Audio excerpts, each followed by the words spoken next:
Bonjour tout le monde, bienvenue à cette nouvelle vidéo de TAW 2016 édition WCW 1991. On commence notre prochain mois.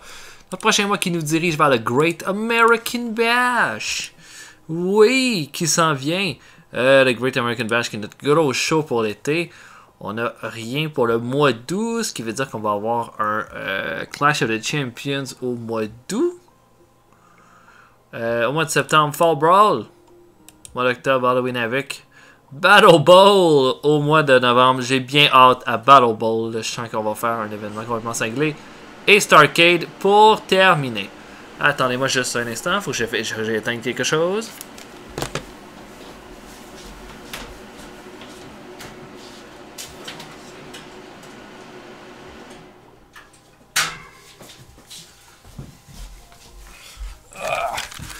Et ben voilà. Donc... est-ce que... D'abord, est-ce qu'on peut...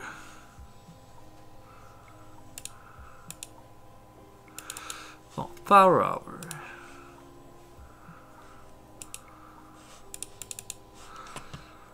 Avec TBS. Qui veut...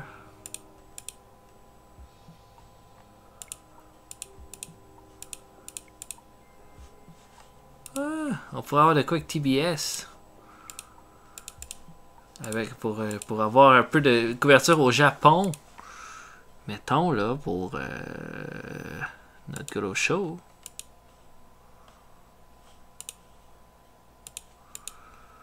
Early evening. Oh yeah! La WCW va être au Japon! What? Regardez ça! On peut même regarder des broadcasters. On peut regarder pour l'Australie.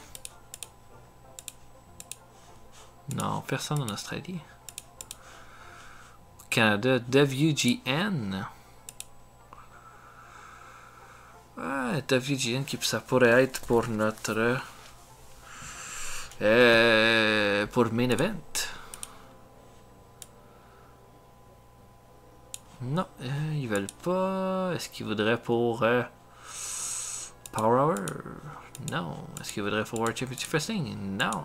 Il veut pas pantoute. En fait. Ouais, ben, quand même. Hein.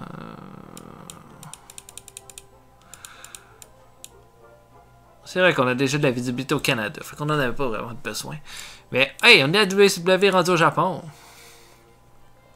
Donc, pour notre prochain show qui va être Main Event, un gros Main Event pour Main Event, 3 de nos équipes qui s'affrontent, les Dynamite Bros, les Shrinkers et les Jet Sets, qui vont toutes affronter le Rock'n'Roll Express au Great American Bash dans un 4-way pour les titres par équipe. J'ai bien hâte de voir ça.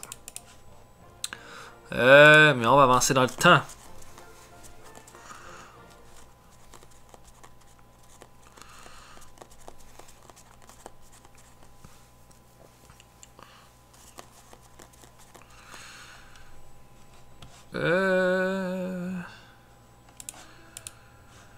Ok, bon, plein d'affaires. Ah, le Buy Raider. On a eu .32 pour le Beach Blast. C'était pas vraiment fort. Et Bill Irwin qui vient de joindre à nous. Bill Irwin. Mid Carter. Ouh. Ah oui, une affaire que je voulais faire, absolument. Je me suis dit... J'ai des lutteurs qui servent à rien en ce moment. Comme... est-ce que j'ai des lutteurs qui servent à rien, en fait?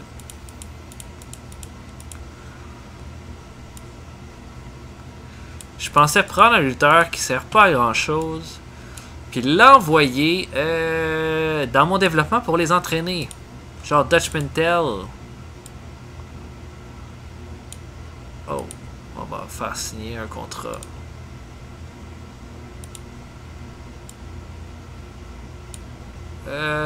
Pas d'house show. Pas 3 ans, en tout cas, 1 année.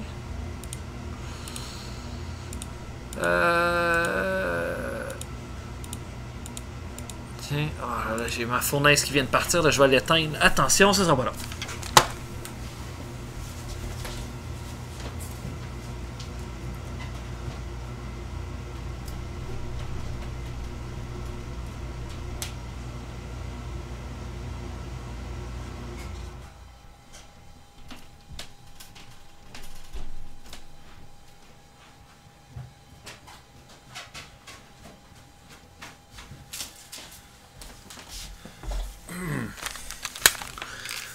Ok. J'avais pensé peut-être mettre Irwin avec Dutch Mantel dans une équipe. Ou sinon...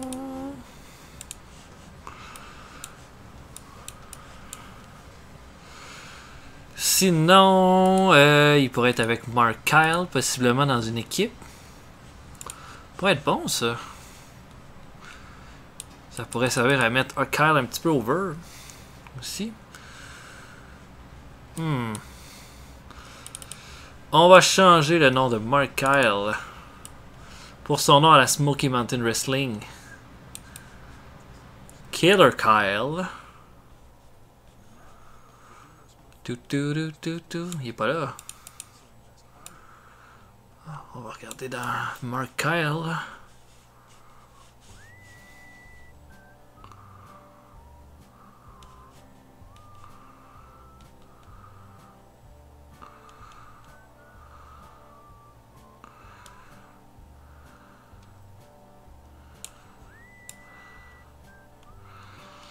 Killer Kyle.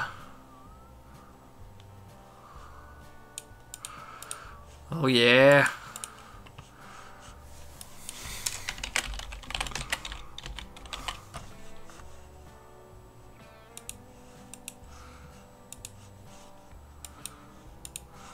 Et pour Bill Irwin, est-ce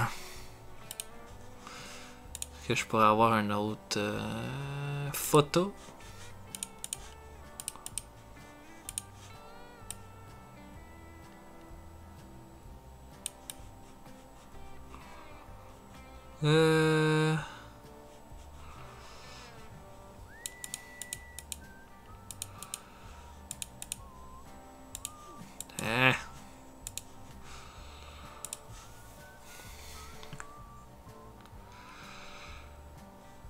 Et cette équipe-là... En fait, on va tester les house shows d'abord. House shows, Bill Irwin. Et Mark Kyle, voir si ça va faire. Et Killer Kyle.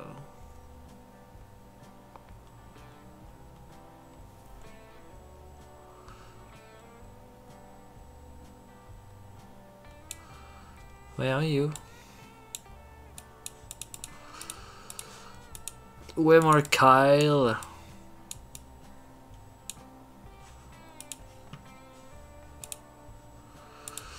Bon, on va y faire signer un gros contrat. En tout cas. Bon, ouais, c'est pas grave. On va avancer puis on finira ça plus tard. Il faut que ça avance nos affaires. Oh, les incidents. Oh là là. Oh mon dieu, plein d'incidents. Un avec Killer Kyle. Ah, Killer Kyle a aidé le Locker Room en payant des drinks gratuits pour tout le monde. Ah, Killer. Ric Flair, Cactus Jack. Ric Flair a donné des trucs pour pour que Cactus Jack devienne un bon babyface. En réalité, Ric Flair et Cactus Jack s'aimaient même pas. Et puis là, Ric Flair qui en a l'air d'en avoir fait son protégé. Ric Flair et Steve Armstrong. Ric Flair a donné des trucs de psychologie à son protégé Steve Armstrong. Et un incident avec Dusty Rhodes et Mike Awesome. Dusty Rhodes a donné des trucs de psychologie à son protégé Mike Awesome. What? Mon dieu. C'est là. Il y en a qui se sentent généreux. Bon, on va faire de quoi là? Quand même au hasard. Tiens. Ah, ben là, Jack Victory et Killer Kyle qui sont devenus des super bons amis. Là, mon chat vient de monter sur moi, fait que ça se peut que vous l'entendiez. Ok, donc, je book le show et on se voit plus tard. Salut tout le monde. Ok, donc, dans le premier combat de la soirée, Brian Lawler de notre Enhancement Talent affronte Samurai Warrior, un lutteur local. Et dans un combat plutôt merdique, Brian Lawler qui a seulement fait un E de performance l'emporte sur Samurai Warrior qui a fait un E+.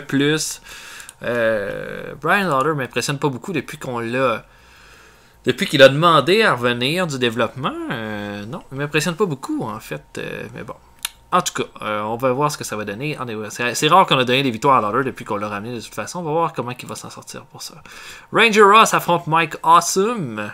Ranger Ross a fait une performance merdique alors que Mike Awesome a fait un D-, ce qui est meilleur que ce que Ranger Ross a fait. Et pourtant, c'est Ranger Ross qui l'a emporté avec un super kick à 8 minutes 28. Non, il va falloir qu'on commence à donner. Là, en ce moment, je dirais que mon projet pour le Landsman Talent, c'est plus Chris Benoit que Mike Awesome. Là, je veux vraiment goût que Chris Benoit augmente dans les standings. Donc, on verra pour ça pour la suite des choses. Mais Ranger Ross qui l'emporte dans un combat correct. Et Michael Wall Street affronte Great Suzuki. 9 minutes 42, bon petit combat entre les deux lutteurs. C- pour Wall Street, D- pour Suzuki. Et Michael Wall Street qui l'emporte avec un stock market crash à 9 minutes 42. Donc, vous vous doutez qu'on ne se servira pas de Michael Wall Street à World Championship Wrestling dans de la lutte, mais on va sûrement s'en servir dans un segment. Un angle. Le show commence.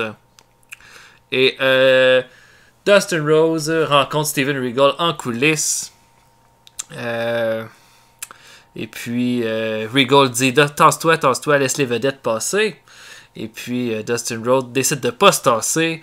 Là, échange de mots entre Dustin Rhodes et Steven Regal. Regal il dit c'est moi le futur, c'est pas toi. Moi je suis pas le fils de quelqu'un. Je suis un vrai lutteur, blablabla. Et ça énerve Rhodes. Finalement, Regal fait un sucker punch à Dustin Rhodes et l'attaque en coulisses. Ça fait un D-. Je pensais que ça ferait un bien meilleur segment que ça. Je suis déçu là, que les gens n'aient pas aimé ça. D- pour commencer le show. Je m'attendais à un C en fait. Ensuite, un combat entre Rip Rogers et Doug Furnas. Bon, on continue là, à voir si Furnas pourrait pas devenir un bon élément à développer en solo. Il l'emporte sur Rip Rogers à 6 minutes 1 avec un Frankensteiner. Et Furnas améliore son performance skill. Une bonne petite performance à C- pour Furnas. On a ensuite un combat entre le Wild Bunch et contre les Money Grabbers. Et ça a l'air que Murray Mysterio et Vinny Vegas n'ont pas un bon timing en équipe. C'est dommage. Mais bon, il l'emporte sur le Wild Bunch à 12 minutes 20. Donc, bon petit combat ici. La meilleure performance revient à Joel Deaton avec un D+. Le Wild Bunch qui l'a pas emporté. Mais je pense là, que leur tour va venir là, bientôt là, pour augmenter dans les standings. Un angle, donc Dusty Rhodes qui s'amène dans le ring, bien content. Et Cactus Jack qui l'attaque en traite, le tabasse, lui frappe la tête un peu partout, le fait saigner, bing bang boom, c'est tout, un C+, puis c'est bien correct. Et Cactus Jack là, qui n'a pas accepté sa défaite à Beach Blast contre Dusty Rhodes. Et notre main event, les Dynamite Bros contre les Edge Shrinkers contre les Jet Sets. Eh bien, aucun gagnant. Tout ça se termine en draw quand les 6 lutteurs se font un gros brawl en bas du ring, pas capable de trouver un gagnant. On ne sait pas trop donc qui est un vrai challenger là-dedans. En termes de performance, Samu a fait la meilleure avec B-. La pire revient à Douglas, Johnny Ace et Steve Austin et Jeffrey King. Samu et Fatou ont été pas mal bons. En fait, mes plans, ce serait probablement le Rock'n'Roll Express qui l'emporte dans ce 4-way-là, mais les Edge Shrinkers qui continuent de challenger et qui probablement prennent le titre le mois prochain à Clash of the Champions. Et Fatou améliore son performance skill avec ça. Donc, un petit show correct avec un C. J'aurais aimé ça là, faire un peu mieux. Mais c'est pas grave.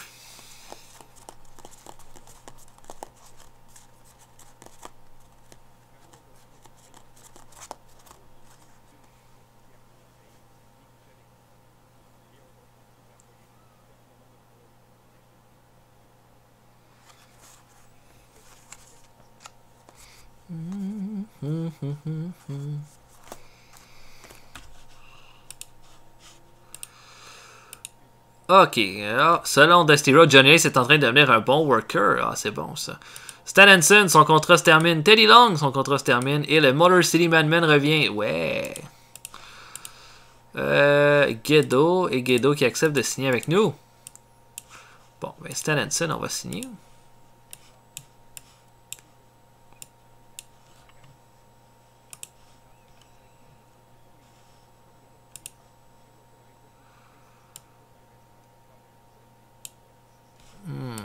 Je peux pas le signer vu que j'ai un deal avec la AJPW. Donc on va y offrir le même contrat qu'on y offrait avant. Pour Teddy Long maintenant. Paye cher lui.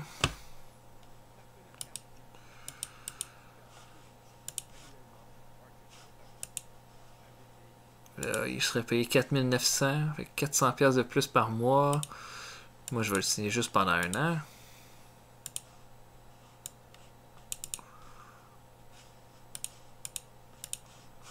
OK.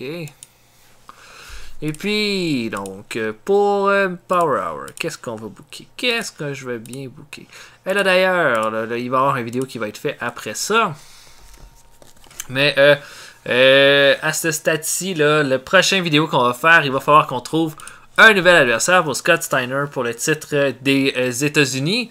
Donc, Steiner qui pourrait affronter une multitude de personnes. J'avais mis Stan Hansen, sauf que Stan Hansen va être en tournée avec la JPW ce mois-ci. Donc, moi, j'aurais des choses à vous proposer. C'est-à-dire, Michael Wall Street pourrait changer. On va trouver d'autres choses pour Sting. Ça pourrait être un triple threat, Scott Steiner, Sting, Michael Wall Street. Sid Vicious, qui serait dans une rivalité que vous allez probablement considérer comme douteuse avec Brad Armstrong. Sinon, il y a Michael Hayes, qui pourrait être un bon premier challenger aussi pour Scott Steiner. Ce serait un de ces trois-là, moi, que je vous proposerais. Mais bon, vous n'êtes pas obligé de suivre ça, là. Bon, c'est bon. Motor City Madman. Opener Heel. On va le repackager. Il va seulement s'appeler Madman.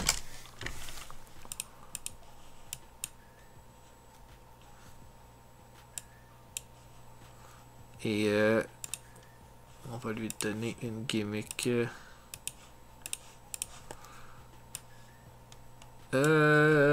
Maniac.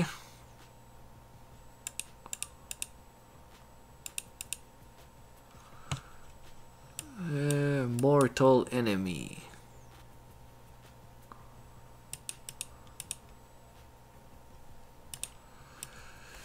Oh, une gimmick de nazi. Non. Occulte. Ça va être ça, ça va être occulte. Fait que le Madman va être contrôlé par Kevin Sullivan. Oh oui. Oh, j'ai pas booké mon match encore. Fait que pour Power Hour.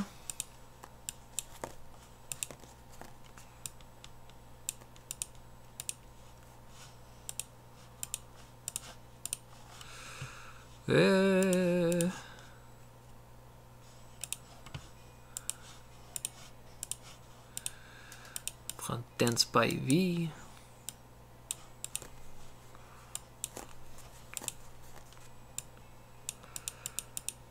Spivey qui va être en équipe avec quelqu'un qui sera cette personne. Je peux mettre Art Bar, tiens. Contre le Hellman et Kevin Sullivan.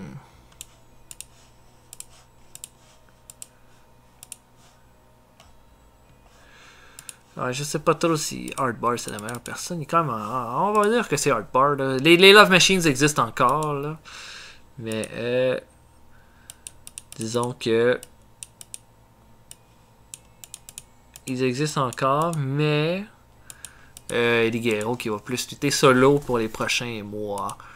Ok. Donc je vous book ça et on se voit un petit peu plus tard. Salut tout le monde. Oh oui, j'ai oublié de vous dire, j'ai des incidents, là, des incidents pas drôles. J'ai déjà Bill Irwin là, qui vient, je pense, vient de se mettre dans l'eau chaude. Bill Irwin a eu beaucoup de heat backstage alors qu'il a fait une mauvaise blague à Samu, c'est qu'il a fait un combat entre les deux. Qu'est-ce qu'on fait pour Bill Irwin? Ben, on va donner une bonne amende à Monsieur Irwin pour ce qu'il vient de faire là. Et Bill Irwin n'est pas content et sa personnalité devient pire. Et il a une tension avec nous autres, mais Samu est content. Ok, ben il t'offre pas longtemps, le Bill, si c'est pour te causer des problèmes comme ça. Et George South a entertainé tout le monde en organisant un tournoi de poker. Bon, ben ça, c'est vraiment bien. Ok. Donc, on commence ça. Pat Rose affronte Brian Walsh dans le premier combat. Donc, un combat où Pat Rose, on lui donne une petite victoire. Une fois de temps en temps. Pat Rose qui l'emporte à 7 minutes 5 dans un combat merdique sans histoire où il a fait un E+ de performance et un F pour Brian Walsh. Un F de performance, c'est pas fort. Ah, il faut faire des combats plus courts pour Brian Wash. 7 minutes, c'était beaucoup trop long. Donc, voilà. Un combat entre Chris Benoit et Brian Lawler. Donc, Chris Benoit qui l'emporte sur Lawler à 6 minutes 27 avec un cripple crossface. Une performance de D pour Lawler, de E+. Pour Brian Lawler. Benoit a bien fait. Mabel et Mike Awesome ont affronté le Lightning Express. Mabel qui fait partie de notre développement. Je me suis dit, bon, on va tester ça. Je veux mettre Armstrong à l'évidence. Et là, Armstrong est venu à bout de 2 monstres dans ce combat-là. Et c'est ça, une belle performance de Brad Armstrong qui fait les Lightning Express qui fait un double Russian leg sweep sur Mabel pour l'emporter. Brad Armstrong était meilleur que tout le monde. Mabel était pas super fort. Un E de performance pour lui. Un E. Ok pour ça. Donc c'est ça, on met Armstrong un peu en évidence en le faisant affronter des monstres. Le show commence avec Mall Street qui a apparemment appris qu'il avait des chances d'affronter Sting lors du Great American Bash et que selon tous les calculs de son ordinateur, Sting est une vraie perte de temps et qu'il va venir à bout de lui très facilement. Oh, un petit B- là, pour Wall Street qui a fait une bonne promo ici. Et c'est au tour de faire une promo de Dustin Rhodes qui dit qu'il va se venger de l'attaque de Steven Regal. Il vient de rentrer dans quelque chose qui pourra jamais venir à bout. Les promos de Dustin Rhodes sont vraiment pas bonnes en fait. Il va vraiment falloir développer son charisme. C'est pas bon. C'est toujours des dés. Attends un peu. Excusez, je vais éviter d'ennuyer. Mais bon, ça a fait que la rivalité a pris un peu de heat par contre. Un combat entre Cactus Jack et Steve Armstrong. Un bon petit combat de 12 minutes 13. Mais Cactus Jack surprend Armstrong avec un double arm DDT. Tracy Smothers qui était là. Et c'est dit très très déçu là, de la performance de son coéquipier dans ce match-là. Cactus Jack améliore son flying skill et son performance skill. Et là, regardez ça, un C+ de performance pour Cactus Jack. Là. On est vraiment en train de l'augmenter, lui là. Ensuite, on a un combat entre Dave Finlay et Larry Zbyszko.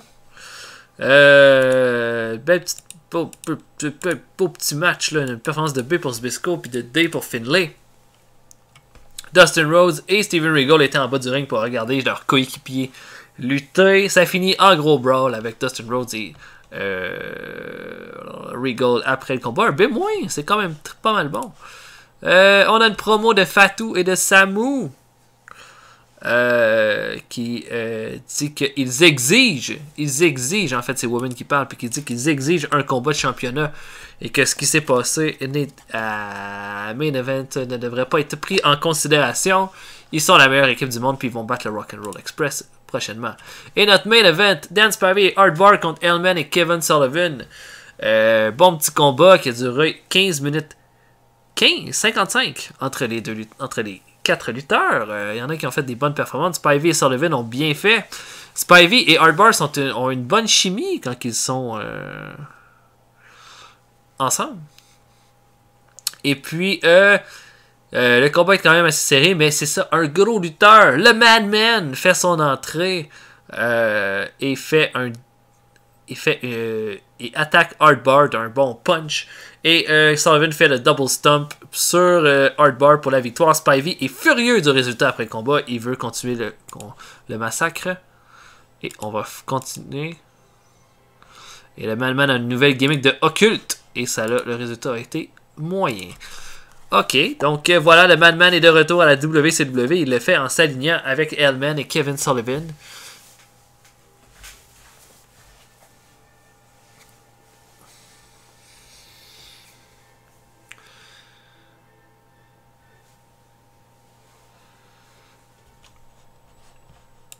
Oh, on est le 4 juillet.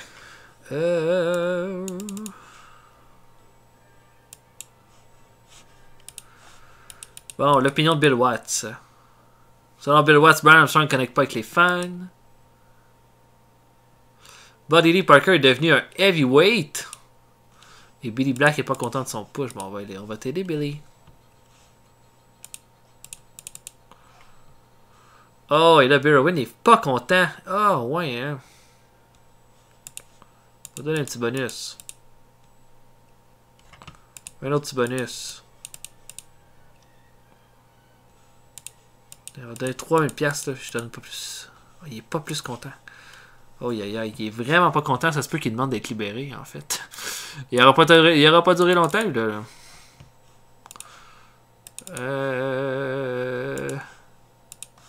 Qu'est-ce que je voulais faire? Billy Black.